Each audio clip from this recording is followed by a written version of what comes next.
제9시기도 시간에 베드로와 요한이 성전에 올라갈새 나면서 못 걷게 된 이를 사람들이 메고 오니 이는 성전에 들어가는 사람들에게 구걸하기 위하여 날마다 미문이라는 성전문에 두는 자라.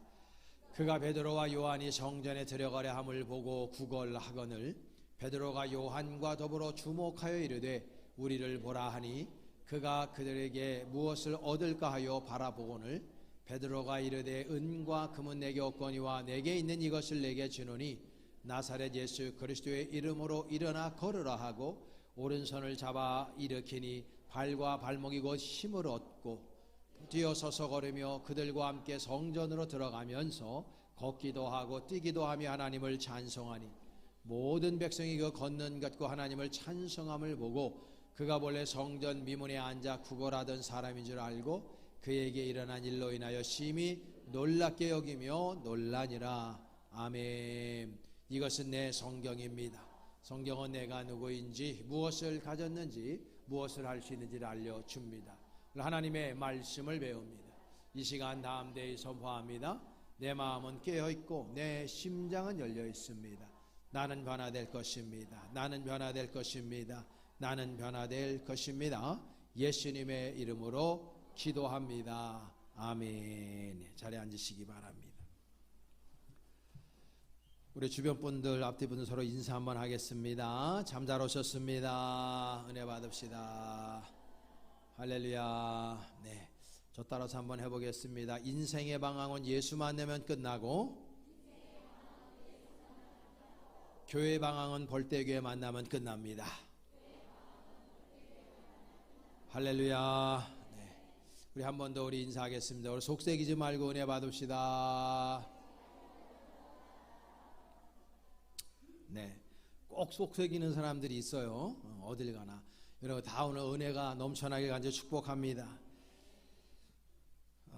케냐에 가면 마사이 부족이 있어요. 거기에서 선교사를 하시고 계신 안찬호 선교사님이 계신데요. 이분이 경험한 내용입니다. 한 번은 마사이족을 이분이 오랫동안 선교하고 전도하시는 가운데에 그 중에서 한 부족을 찾아갔습니다.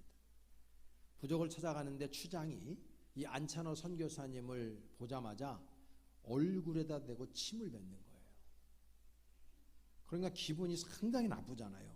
여러분 누가 여러분 얼굴에 침을 뱉었는데 그거 맞아본 분 있습니까? 그래서 이 안찬호 선교사님도 굉장히 기분이 안 좋아가지고 내가 그동안에 이 마사이 부족을 위해서 얼마나 선교 활동을 열심히 하고 말씀을 증거했는데 나를 이렇게 대우하나. 그리고는 같이 침을 뱉어버렸대요. 그러고 나서 내가 이거 죽는 거 아닌가, 이거 큰일 나겠는데, 이제 그리고 후회를 막 하고 있는 찰나인데 이 추장과 그 모든 부족에 있는 사람들이 막 환호성을 지르면서 박수를 치더라는 거예요. 그래서 자초지종을 알아보니까 거기가 물이 너무 귀한 부족인데 상대방에게 침을 뱉는 거는 땀 흘리는 것도 아까워서 흘리지 않은 민족인데 침을 뱉는다는 거는 내가 너와 모든 좋은 것을 나눌 수 있는 사람이 되었다라고 하는 증표라는 거지. 참 아프리카는 희한한 부족들이 많아요. 그렇죠? 한 번은 우리 지방의 어떤 목사님 한 분이 우간다를 한번 갔어요. 한 25년 전 일입니다. 근데 갔는데 밤에 이제 잠을 자는데 그 소똥집에서 잠을 자는 거예요. 소똥에다가 지퍼라고 해요. 근데 그게 마르면은 냄새가 안 나고 이게 통풍도 좋고 굉장히 좋은 건데 거기서 잠을 자려는데 갑자기 밤에 시커먼 여자가 들어오더라는 거예요. 그래서 왜 그러냐 했더니 그 추장 부인이 몇 명인데 그 자기 부족의 귀한 손님이 오면 자기 아내를 하룻밤을 들여다 준다는 거죠. 그래서 이 목사님이 또 하얀 게 들어오면 좀 그나마 저기인데 검은 게 확 들어오니까 이게 너무 겁나가지고 이러면 안 된다고 해서 내쫓았대요. 그랬더니 그 다음날 아침에 그 추장이 막 노발대발 하면서 왜 내 호의를 무시하냐. 그 별 부족이 다 있는 거야. 그러니까 이게 침 뱉었는데 그게 사실은 내가 너한테 모든 것들을 함께 나눌 수 있는 귀한 친구가 되었다라는 표징이었다는 거죠. 독일이 통일되기 이전에 서독과 동독으로 나눠져 있었을 때 베를린 장벽이 쳐 있었잖아요. 근데 동독에 있는 사람들이 쓰레기 더미를 서독 쪽으로 버렸다는 거죠. 그래서 그 주변에 있는 그 부족 사람, 서독에 있는 사람들이 회의를 해서 이거 어떻게 처리할까 하다가 이 사람들이 큰 덤프 트럭에다가 서독 사람들이 통조림하고 먹거리를 꽉 채워가지고 동독 쪽으로 그 트럭을 갖다가 보내놨대. 니네들 원하는 거 다 먹거리를 가져가라. 원하는 사람은. 그리고 거기에다가 표지에 뭘 붙여놨냐면 사람은 자기가 가진 것만을 줄 수 있다. 그러면서 이 동독 사람들을 한 수 가르쳐 주는 거죠. 이렇게 쓰레기 버리지 말아라. 여러분, 지금 우리가 살아가고 있는 이 세상을 보면은요, 반목과 미움과 다툼과 시기와 질투가 난 거예요. 근데 우리가 그리스도인이면 그리스도인다운 삶을 살아야 되는데 그리스도인들 가운데도 그런 사람이 너무 많아요. 내가 그리스도인이면 내 안에서 뭔가 좀 예수 그리스도의 향기가 드러나고 뭔가 좀 아름다움이 드러나고 우리들에게 나타나는 그 아우라가 좀 뭔가 배울 점이 있고 뭔가 좀 이렇게 예수를 닮은 그 무엇인가가 있어야 되지 않겠느냐 하는 거예요. 사람은 자기가 가진 것만큼만 줄 수 있어요. 자기가 아는 것만큼만 가르칠 수 있어요. 그러니까 우리 안에 더럽고 추악한 이 단절과 반목과 미움과 질투가 있으면 그런 것들이 드러나요. 그냥 내 마음 안에 상대방을 향한 사랑과 존중과 그리고 나눔과 베풀음이 있으면 그런 삶이 드러나게 되는 거죠. 지난주에 읽은 책 가운데서 그 중국 사람 예저우라고 하는 사람이 지은 책인데 잠들기 전에 읽는 쇼펜하우라는 책이 있습니다. 저 책을 보면 저 책 안에 톨스토이의 단편집인 사람에겐 얼마만큼의 땅이 필요한가라고 하는 책을 인용하는 장면이 나와요. 그 책에 보면은 책의 주인공이 바흠이라고 하는 젊은이인데요. 이 사람이 열심을 다해 성실하게 사는 사람인데 이 사람에게 하나의 소원이 있어요. 그 소원이 뭐냐면 내 이름으로 된 내 땅을 갖는 거예요. 여러분들은 여러분들의 이름으로 된 땅 가지고 있어요? 있는 분들은 가만히 있죠, 그렇죠? 없는 사람은 고개를 확 젓죠. 근데 이 친구는 그 자기 이름으로 된 땅을 갖고 싶은 거예요. 지금 성가대 보니까 얼굴들이 저런 표정, 다 땅을 갖고 있는 사람들이 저런 표정을 보편적으로 지어요. 근데 이 사람이 한 2, 3년을 열심히 일을 해도 자기 이름으로 된 땅을 못 갖는 거예요.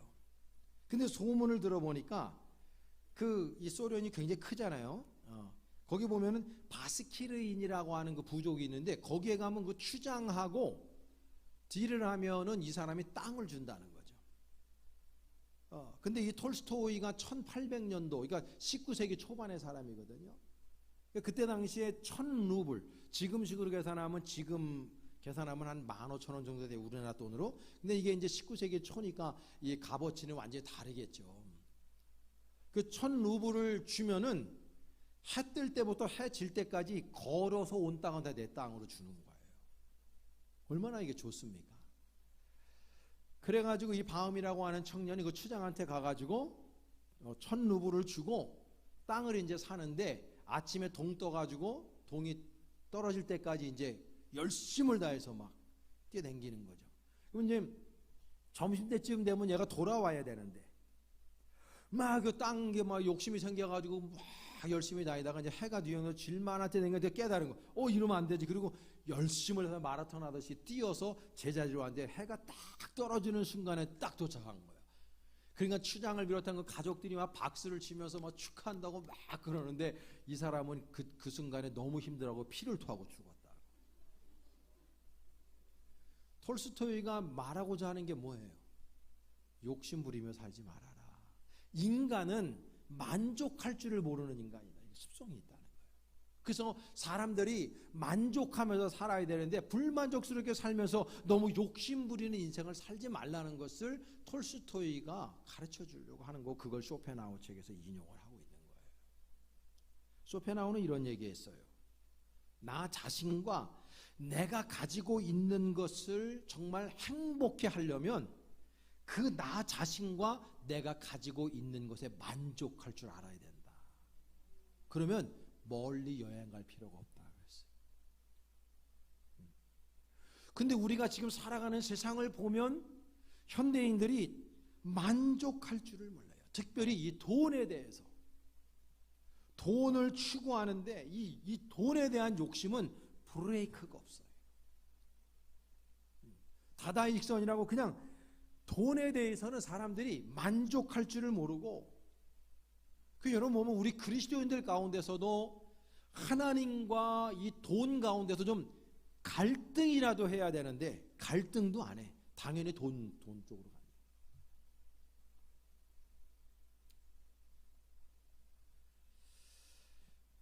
여러분, 하나님과 돈 사이에서 여러분은 갈등하고 있나요? 갈등하지 않나요? 성경은요, 돈이 나쁘다고 표현 안 합니다.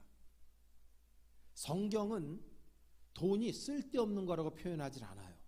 단, 돈을 사랑하는 것이 악하다고 얘기해요. 디모데전서 6장 10절에 보면 돈을 사랑함이 일만하게 뿌리가 되나니 그것이 너 스스로를 찌른다. 그러니까 사람들이 하나님 아버지를 그 무엇보다도 우리 그리스도인들이 사랑해야 함에도 불구하고 하나님 아버지만을 사랑하지 못하고 물질을 사랑하는 경향이 있고 물질에 대한 탐욕을 브레이크가 없이 사랑하고 탐욕을 부리는 사람들이 너무나 많다는 거예요. 그 삶의 가치가 예수에게 있지를 않은 거예요. 왜냐하면 사람들이 돈이 가장 나에게 중요한 보물이라고 생각하는 거예요. 그러니까 거기에 집착하는 거예요. 오늘 본문에 보면요, 오늘 본문은 우리가 잘 알고 있는 사도 베드로와 요한이 성전 미문으로 오후 기도 시간이 되어서 기도하러 올라가다가 그 앞에 앉아 있었던 나면서부터는 안진뱅이를 만나고 그 안진뱅이의 질병을 고쳐주는 놀라운 기적의 사건을 우리에게 보여주는 내용의 말씀으로 이루어져 있어요. 예루살렘 성전으로 들어가는 문은 8개의 게이트가 있어요.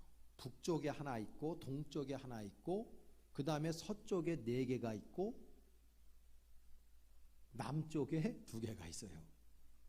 근데 남쪽에 2개가 있는 문 가운데서 하나가 뷰티풀 게이트예요. 이 뷰티풀 게이트는, 이 미문은 일반인들이 들락날락할 수 있는 문입니다. 그러니까 나면서부터 안진뱅인 이 사람을 아마도 가족인 것 같아요. 가족들이 아침이면은 미문에다가 갖다가 놔놓고 자기가 걸을 수 없으니까, 지금처럼 휠체어가 있는 시절이 아니잖아요, 2000년 전에. 그리고 또 해가 떨어지면 데리고 오는 이 작업을 누군가 하는 것 같아요. 그런 상태에서 이 안진뱅이, 나면서부터 장애를 가지고 있는 불쌍한 사람이 그 자리에, 사람들이 많이 오가는 그 자리에서 구걸을 하고 있었어요. 그래서 거기에 지금 사도 베드로와 요한이 기도하러 올라가다가 미문으로 들어가다가 그 구걸하고 있는 안진뱅이와 눈이 마주친 거예요. 안진뱅이는 이 2 사도를 보고 나한테 돈 줄 수 있는 사람인가 생각하고 그 사람을 봐요. 그리고 2 사도는 그 사람을 돈 주려고 하는 것이 아니라 그 사람의 영혼의 상태를 봅니다. 그리고는 베드로가 그 나면서부터 안진뱅이에게 선언하는 내용이 오늘 6절 말씀에 나와 있어요. 자, 다 같이 한번 합독해 봅니다. 시작. 베드로가 이르되 은과 금은 내게 없거니와 내게 있는 이것을 내게 주노니 나사렛 예수 그리스도의 이름으로 일어나 걸으라 하고. 아멘. 그리고 오른손을 잡아서 일으키니까 그 나면서부터 안진뱅이였던 그 사람이 발과 발목에 힘을 얻어서 일어나서 걸으며 뛰면서 하나님을 찬미하면서 이 2 사도를 쫓아 성전으로 들어갔다 그랬어요. 여러분, 이 내용의 말씀을 통해서 우리가 배워야 될 게 참 많은데 오늘 한 두 가지만 말씀을 드리려고 해요. 첫 번째 우리가 배울 교훈이 뭐냐면요, 우리들이 소유하고 있는 가장 귀한 보석, 보물이 무엇인가를 생각해 봐야 된다는 거지. 우리 그리스도인들이 여러분들에게 있어서 가장 귀한 보물은 뭔가요? 요즘에 금값이 막 최고공 행진을 하고 있죠, 그렇죠? 그래요, 안 그래요? 금을 갖고 있는 사람들은 입을 다물고 있는 거죠. 금값이 고공행진. 그래서 사람들이 금이 보물이라고 하는 사람들도 있어요. 다이아몬드 가지고 있는 사람은 다이아몬드가 보물이에요. 대부분의 사람들은 돈이에요, 돈. 그리고 어떤 사람들은 내 자식일 수 있어요. 어떤 사람은 내 명예일 수 있어요. 내 자존심일 수 있어요. 내 땅일 수 있어요. 내 부동산일 수 있어요. 내 지식일 수도 있어요. 그런 것들이 나한테서는 최고의 보물일 수가 있어요. 내가 가지고 있는 직위 같은 것들, 이런 거. 근데요, 지금 제가 언급한 이거 물질이라든지 뭐 금이라든지 모든 육신적인 것들은 여러분 제한적이고 일시적이고 유한적이고 사라질 것들이라는 걸 우리가 깨달아야 됩니다. 오늘 본문을 통해서 보면요, 거린도 마찬가지 생각을 가지고 있어요. 그 사람은 자신의 앞을 지나다니는 사람들을 사람으로 보지 않고 돈으로 봤어요. 이 사람이 나한테 얼마 줄 수 있는 사람인가? 저 사람은 돈을 얼마나 많이 소유하고 있는 사람이지? 이런 것을 가지고, 이런 관점을 가지고 그 사람들을 봤어요. 근데 그 나면서부터 안진뱅이인 그 장애인을 보는 사도 베드로와 요한의 시각은 달라요. 그 사람을 바라볼 때 이 사람이 예수 믿고 있는 사람인가 아닌가, 이 사람이 영원히 구원받은 사람인가 아닌가를 그 시각으로 바라보는 거예요. 그러니까 지금 이 안진뱅이가 두 사도를 바라보는 그 눈과 마음과 관점과 이 두 사도가 그 안진뱅이를 바라보는 그 눈과 관점이 다르다는 거예요. 완전 다른 거예요. 돈을 주면은 배고픔을 잠시 잊을 수 있어요. 돈이 많으면 좀 편리할 수도 있어요. 그래서 사람들은 돈 많이 가지고 있는 사람을 성공했다 그러고 돈 많이 가지고 있는 사람을 최고 부러워합니다. 여러분들이 주변에 있는 사람들을 평가할 때 저 사람 진짜 좋은 사람이야, 저 사람 진짜 성공했어, 그 성공했다라고 하는, 그 좋다라고 하는 표현을 할 때 무엇을 근거로 해서 그 사람이 좋다고, 그 사람이 성공했다고 합니까? 현대 자본주의 사회에서는요, 돈이에요, 돈. 그 사람이 얼마나 많이 to have, 얼마나 많이 가졌느냐, 그 사람이 얼마나 많이 소유했느냐. 에릭 프롬이 쓴 책처럼 소유냐 존재냐라고 하는 것처럼 얼마나 그 사람이 많은 것들을 소유하고 가지고 있느냐에 따라서 그 사람의 평가 기준이 달라진단 말이에요. 근데 그게 옳으냐라는 거예요. 에릭 프롬 같은 경우도 아니다, to have가 아니라 to be, 그 사람의 존재 자체가 귀한 거다라는 것을 이야기하고 있거든요. 성경에 근거하는 거죠. 지금 보면 이 두 사도는 그 사람을 바라볼 때 지금 이 안진뱅이는 마치 우리와 같아요. 저와 여러분들의 모습 아닙니까? 저 사람은 돈을 얼마나 많이 가지고 있지? 저 사람이 쌓은 스펙이 얼마나 많지? 저 사람이 가지고 있는 직위가 얼마나 크지? 이거 가지고 우리는 상대방을 평가해요. 마치 우리는 안진뱅이처럼 영적인 장애를 가지고 있는 거예요. 근데 사도들은 그렇게 보질 않아요. 저 영혼이 예수 믿는 영혼인가? 저 영혼이 구원받은 영혼인가? 저 영혼이 정말 믿음을 가지고 있는 영혼인가? 그걸 바라본다. To be, 그 사람의 존재를 바라보고 있다는 거예요.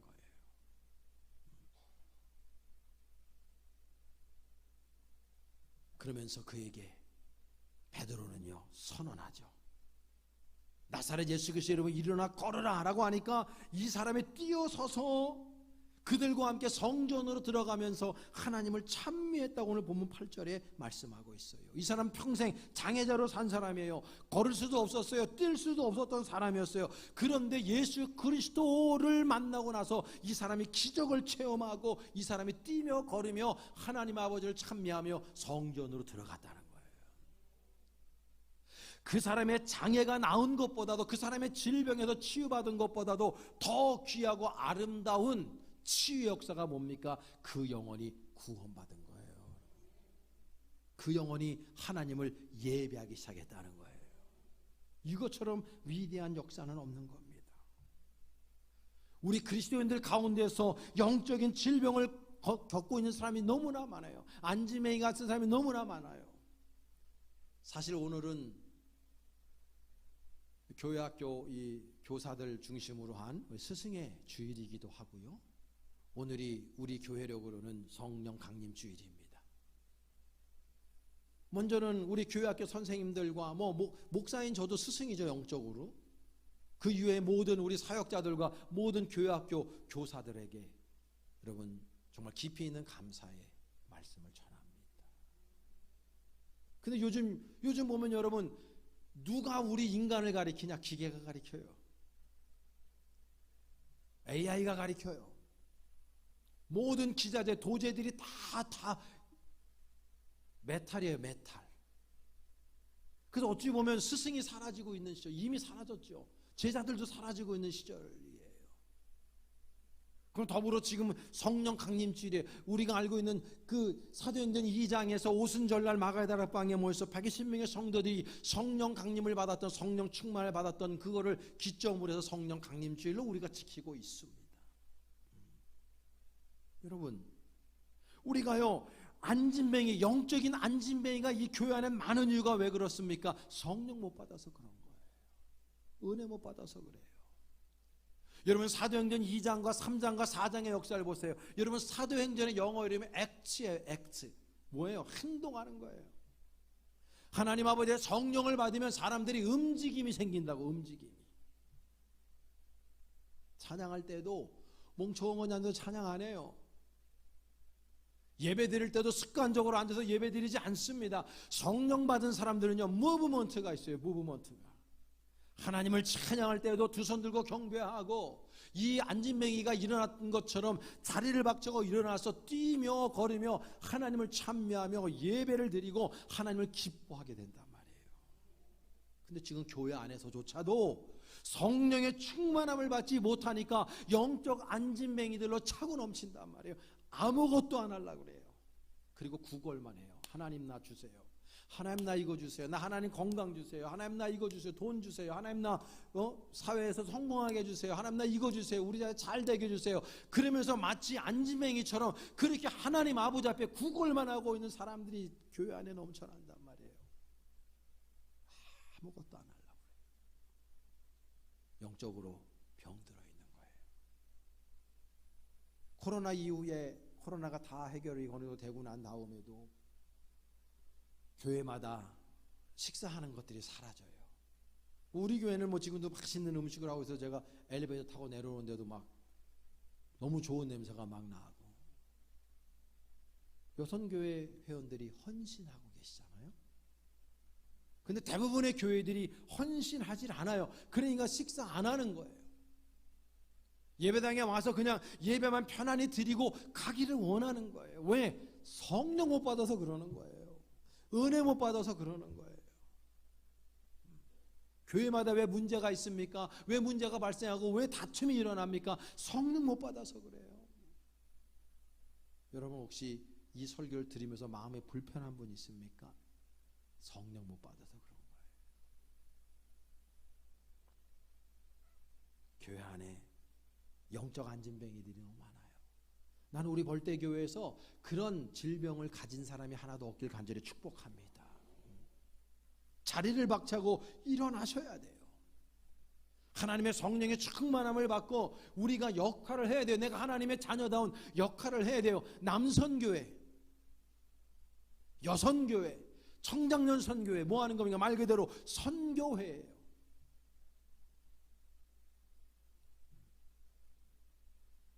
모 교회의 그 목사님이 강도사 때에 그 교회에 부임했더니 여선교회가 모여가지고 회의를 하더라는 거예요. 그러더니 어떤 사람이 하고 튀어나가더라는 거예요. 교회를 삐쳐가지고. 그래서 왜 그러냐 했더니 의견이 충돌돼가지고 여성교회 총회장하고 뭐 부회장인데 의견 충돌 막 한 사람 가고 그 사람을 막 다시 교회 나오게 하려고 몇 줄 고생했다잖아요. 그 다음에 그래서 그분이 거기에 부임하고 난 다음에 여선교회 없애버렸어요. 뭐하러 여선교회가 뭐 하는 거예요? 여선교회가 뭐 비누 파는데요, 뭐 기름자 파는데요, 뭐 하는데요. 여선교회는 선교하는데요. 선교. 전도해야지, 기도해야지.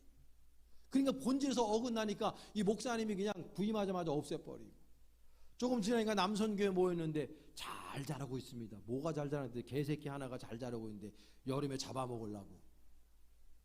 그 모습을 바라보면 남선교회도 없애버렸다는 거예요. 개 잡아먹는 게 남선교회냐 이거예요. 성가대 가서 보면 성가대 맨날 다툼이 일어나. 소프라 나오고 엘토 오고 싸우고 저 안에서 교회 말은 다 나오는 거예요. 그래서 그 목사님이 성가대도 없애버렸어요. 그래도 교회가 부흥하는 거예요.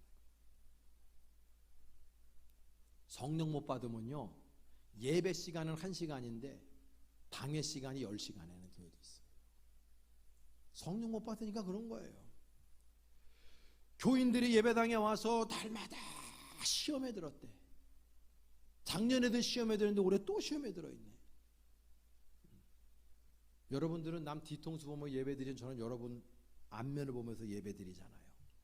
이 안에도요, 지금요, 시험에 든 사람들이 내 눈에 한 3사람은 보여요. 나 뭐 때문에 시험에 드는지 모르는데 얼굴 표정이 아주 안 좋아. 불만족이 여기 오체 불만족이야. 그냥 왜 그렇게 하고 있는지 모르겠어요. 내가 뭐 떡을 달라 그래, 빵을 달라 그래, 돈을 달라 그래, 뭐 내가 욕을 하기를 했어. 근데 하여간에 뭔지 모르는데 예배당 가서 심각해. 왜냐하면 성령 못 받아서 그래요. 다른 이유가 필요 없어요. 성령 못 받고 은혜 못 받으니까 그러고 있는 거예요. 은혜가 은혜를 불러오고 성령이 성령을 불러오는데 은혜를 못 받고 있으니까 은혜가 은혜를 못 불러오는 거예요. 여러분, 은혜 받으시길 축복합니다. 그래서 여러분, 우리가 신앙생활 하면서 이 본문 말씀에서 우리가 배워야 될 게 뭐냐면 내 안에 보물이 있다는 걸 깨달아야 돼요. 그 보물이 누굽니까? 예수 그리스도가 나의 보물이라는 걸 깨달아야 된다. 이거는 내가 인지하든 인지하지 못해서 상관없이 예수를 믿는 그리스도 안에 있는 보물이 뭐냐? 예수가 우리 안에 있는 보물이라는 거예요. 그럼 오늘 본문 말씀 6절 다시 한번 우리 읽어볼게요. 시작. 베드로가 이르되 은과 금은 내게 없거니와 내게 있는 이것을 내게 주노니 나사렛 예수 그리스도의 이름으로 일어나 걸으라 하고. 할렐루야. 저기 뒤편에 보면 나사렛 예수 그리스도의 이름으로 일어나 걸으라. 나사렛 예수 그리스도를 주잖아요. 베드로도 그 안진뱅이보다 거지일 수 있어요. 그 거지는 그래도 좀 받아가지고 축적해놓은 게 있을 것도 같잖아요. 그렇잖아요. 베드로 요한은 그런 것도 없었어요. 예수님이 머리 들 곳도 없다 그랬잖아요. 어찌 보면은 그 거린이 더 부자일 수도 있었다고. 이 예수 그리스도를 소유한 이 베드로와 요한은 그 사람에게 없는 걸 주는 거야. 나한테는 지금 고백하자. 나는 은과 금이 없다. 돈 없다. 그러나 내게 있는 건 내게 주노라. 나사렛 예수 그리스도의 이름을 너에게 주노라 말씀하잖아요. 여러분들에게 있는 진정한 보물이 뭐냐는 거예요. 금 아니에요. 돈 아니에요. 명예 아니에요. 권력 아니에요. 여러분이 가지고 있는 건강 아니에요. 우리들의 그 모든 것들은 다 일시적이고 제한적인 것들이에요. 진짜 여러분들 안에 있는 진정한 보물이 예수라는 것을 발견할 수 있기를 축복합니다. 이 사람은 육신의 결핍, 걷지 못하는 육신의 결핍과 예수를 나의 구주로 영접하지 못한 영적인 결핍이 같이 있었던 사람이에요. 그런데 베드로와 요한이 그거를 한 방에 해결해줘요. 우리 인생에 있어서 마스터키가 뭐냐? 예수라는 걸 가르쳐주고 있는 거예요. 여러분, 육신적인 질병에 있어요. 여러분, 물질적으로도 어려운 분들이 있잖아요. 여러분, 우리 인생 살아가다 보면 날마다 어떤 문제에 봉착합니다. 그것이 내가 해결할 수 있는 문제도 아니에요. 근데 내가 해결할 수 없기 때문에 문제예요. 아픈 부분이 있어요. 그렇죠? 트라우마가 있어요. 힘든 부분이 있어요. 그런데 여러분, 그 모든 부분들을 해결할 수 있는 유일한 길은 우리 예수님에게 있다는 걸 기억하셔야 돼요. 그리고 그 예수님이 여러분들이 소유하고 있는 분이라니까요. 예수 그리스도의 그 사랑은요, 나누면 나눌수록 사라지질 않아요. 내가 예수를 누구한테 주면, 소개하면 그걸 내 안에서 빠져나가가지고 그 사람한테 가는 게 아니에요. 나한테 여전히 존재하는 분이에요. 그 예수 그리스도를 증거하고 그분의 은혜를 나누면 그 은혜가 사라지지 않고 배가 되는 거예요. 여러분, 세포 분열에서 우리 인간을 만들고 모든 것들을 만드는 것처럼 세포 분열하듯이 하나님 아버지를 위해 증거하고 예수 그리스도를 증거하면 그게 사라지지 않고 그 사람에게 그 메시지가 들어가서 그 사람을 풍요롭게 만들고 그 사람을 기쁘게 만들고 내 영혼 구원받았듯이 그 사람의 영혼을 구원시킨단 말이에요.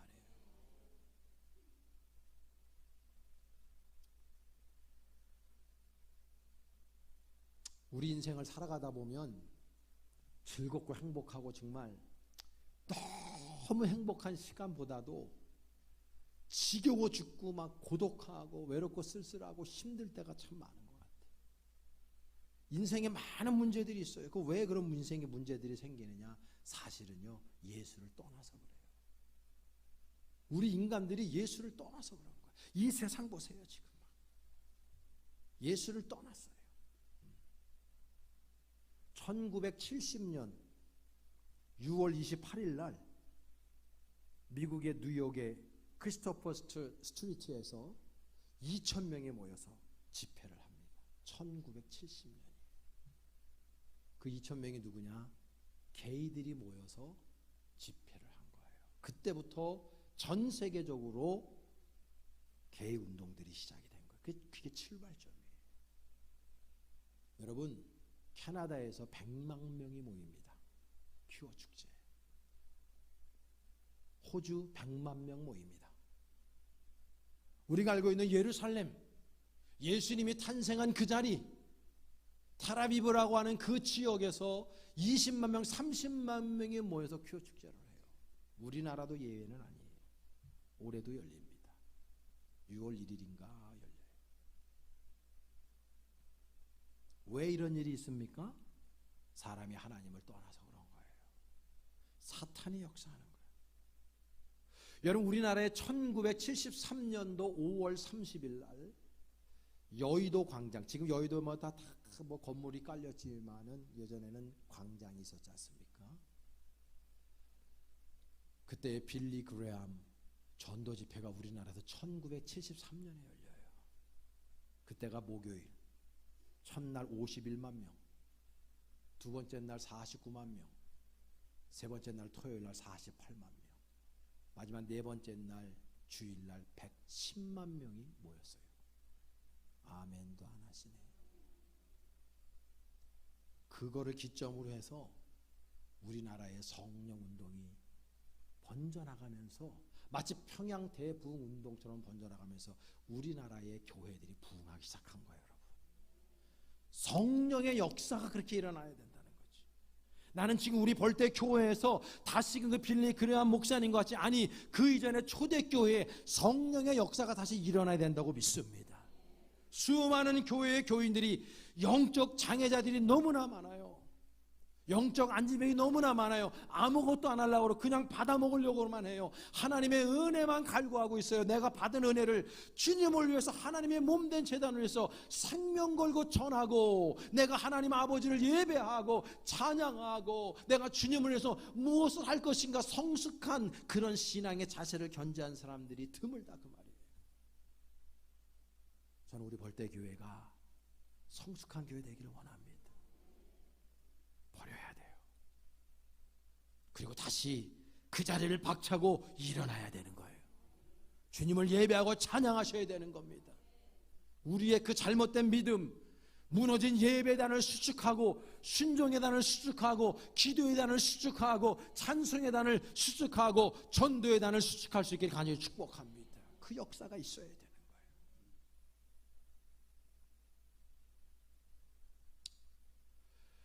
전교 2등 하던 딸이 있었습니다. 고등학교 아이예요. 엄마는 그 딸이 전교에서 1등 하길 원하는 거예요. 계속 푸시를 하는 거죠. 1등 해라, 1등 해라. 여러분, 여러분 무시하는 건 아닌데 전교 2등 해보신 분 손 들어보세요. 있을 수 있어요, 우리 교회 정도면. 반에서 2등 하는 것도 쉽지 않습니다. 제가 초등학교, 중학교 때 공부를 못했잖아요. 그래서 특별히 영어, 수학 이걸 특별히 못해가지고 늘 양가집 아들이었잖아요. 양가. 좀 잘해야 양이야 그냥. 거의 가. 중학교 때는 뭐 수학은 그냥 가야 다 가. 영어는 어떻게 좀 몇 개 잘 찍어가지고 이렇게 양도 맞고 그랬었는데. 그 이래서 안 되겠다 그러고 고등학교 올라가가지고 진짜 공부 열심히 했거든요. 진짜로 열심히 했어요. 새벽 2시까지 공부하고 6시에 일어나서 학교 가고. 그거를 3년을 이상 했으니까. 근데요, 그렇게 열심히 해도 반에서 1, 2등을 못 해봤어요. 왜냐하면 걔네들은 보니까 초등학교 때부터 잘한 애들이에요. 그러니까 기초가 되니까 그게 되는 거예요. 나는 기초가 없으니까 초등학교, 중학교 때 맨날 우면서 뛰댕기면서 놀았는데 뭐 안 되는 거예요. 이게. 기초가 안 돼가지고. 근데 이 딸내미는 전교에서 2등을 했다니까. 근데 엄마가 만족을 못하고 1등 해라. 애가 공부 열심히 해서 하기 싫은 거 억지로 해가지고 전교 1등한 그 성적표를 받아 들고 왔어요. 엄마한테 주니까 엄마가 그냥 하늘을 날듯이 기쁜 거야. 막 친척한테 전화해가지고 우리 딸내미 드디어 전교 1등 했다고 자랑하고 동네방네 자랑하고 너 뭐 맛있는 거 해줄까 뭐 다 그렇게 하는데 그런 엄마의 모습을 그 딸내미는 물끄러미 바라보는 거예요. 그러다가 종이 쪽지에다가 글 하나를 썼어요. 이제 됐지? 그리고 나서 아파트에서 뛰어내려 죽었어요. 우리나라에서 일어난 일입니다. 얼마 전에는 결혼한 여자를 아파트에서 흉기로 197번이나 찔러 죽인 애가 있어요. 자기 결혼할 여자예요. 23년형을 받았는데 너 왜 죽였냐? 그러니까 이 여자친구가 날마다 삶이 힘들고 어렵다고 그래서 죽이면 그 고통에서 벗어날 수 있을 줄 알고 죽였대. 197번이나 찔러 죽였어요. 또 어떤 23살짜리 여자아이는 자신이 낳은 아이를 강원도 고성 길바닥에다 버렸어요. 그 현장에 현 남친이 같이 있었는데 그 버린 아이는 전 남친의 아이였어요. 현 남친의 남친과 사이를 계속 좋게 가지려고 전 남친과의 사랑의 결과물인 아이를 강원도 고성에다가 버려요. 이게 지금 우리나라의 현실이에요. 여러분, 이번 주에 핫 이슈 중에 하나가 우리나라 최고의 트로트 가수인 김호중이라고 하는 친구가 누가 봐도 음주운전이죠. CCTV에 다 찍혔잖아요. 차 도어대 그냥 받고 도망가. 근데 자기 매니저한테 자기 옷을 입혀서 대신 차수하게 하고. 그리고 어저께 저기 창원인가 가서 콘서트를 하더라고요. 부끄러울 줄 몰라요. 여러분, 왜 이런 일들이 우리나라에서 아무렇지 않게 일어나고 있습니까? 다 하나님을 떠나서 그래요. 예수 그리스도에 대한 진정한 믿음이 없어서 그래요. 영적으로 죽어 있어서 그래요. 그러니까 사람들이 아주 불편하고 잘못된 모습을 날마다 보이는데도 그런 것들이 너무 팽배하다 보니까 이제는 웬만한 거 가지고 충격도 안 받고 그것이 잘못됐다라고 여겨지질 않는 거예요. 양심의 화인을 맞아가지고 혀 한 번 차고 끝이에요. 자, 여러분, 우리 안에 보물이 있어요. 보물이. 예수님이라고 하는 보물이 있어요. 여러분들이 느끼든 못 느끼든 인정하든 안 하든 하나님이 여러분들의 진정한 주인이십니다.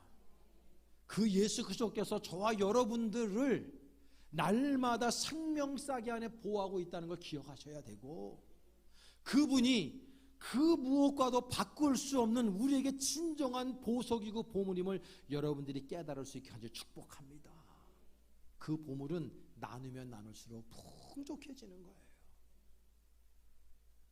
저는 어렸을 적에 우표 수집을 매우 좋아했습니다. 그래서 그 우표를 굉장히 많이 모아놨었어요. 우표 집이 있었어요. 제가 모은 거. 그게 옛날에 우표 달려가지고 봉투가 왔을 때 우표를 침 바르고 어떻게 해가지고 상처 스크래치 안 하고 띄어가지고 트럼프 찍힌 걸 이게 모아놓기도 하고, 그 다음에 새 우표가 나오면 우체국 가서 사가지고 그것도 그냥 신주단지 모시지 곧다가 뭐 이렇게 딱 뭐 종이 뭐 비닐로 싸가지고, 그래서 그 우표 집이 이만한 게 있었어요. 근데 그러면 그거를 이사하다가 얻다가 버렸어요. 그거를 아까워 죽겠어. 그거 있으면 지금 수십억 부자가 됐을 텐데 너무너무 아까워. 또 예전에 제가 중학교 고등학교 때 LP판 수집이 제 또 취미였어요. 집에 전축을 졸라 가지고 없는 살림에 우리 아버지 그걸 사주셨어요. 전축을 탁 해놓고 얼마나 LP판을 갖다가 날렸는지 하여간에 그냥 토요일이면 학교에서 갔다 오다가 양재역에 LP판 파는 데가 있었는데 음악 거기서 사가지고 그냥 얼마나 많이 모아놨는지 몰라. 비발디 4개부터 시작해갖고 뭐 퀸이고 뭐 그때 당시에 최고 유행했던 가수들이나 교향곡이나 그런 거 다 사가지고 어마어마하게 몇백 장을 갖다가 모아놨는데 우리는 이사를 많이 했거든요. 이사를. 그거 얼마나 무거워. 그래가지고 그걸 다 버렸네. 너무 아까워 죽겠어 지금 생각합니다. 또 동전 모으기를 제가 좋아했어요. 우리 아버지하고 동전 모으는 거. 그래서 내가 요즘에도 보면요, 1970년하고 1981년짜리가 엄청 비싸요. 10원짜리, 50원짜리, 100원짜리가 장난 아니게 비싸요. 수백 배, 수천 배, 수만 배 한다니까. 그 옛날에 10원짜리 동전을 얼마나 많이 모았는지 그거 다 없애고 어디 갔는지 이제 없어졌어요. 너무 아까워.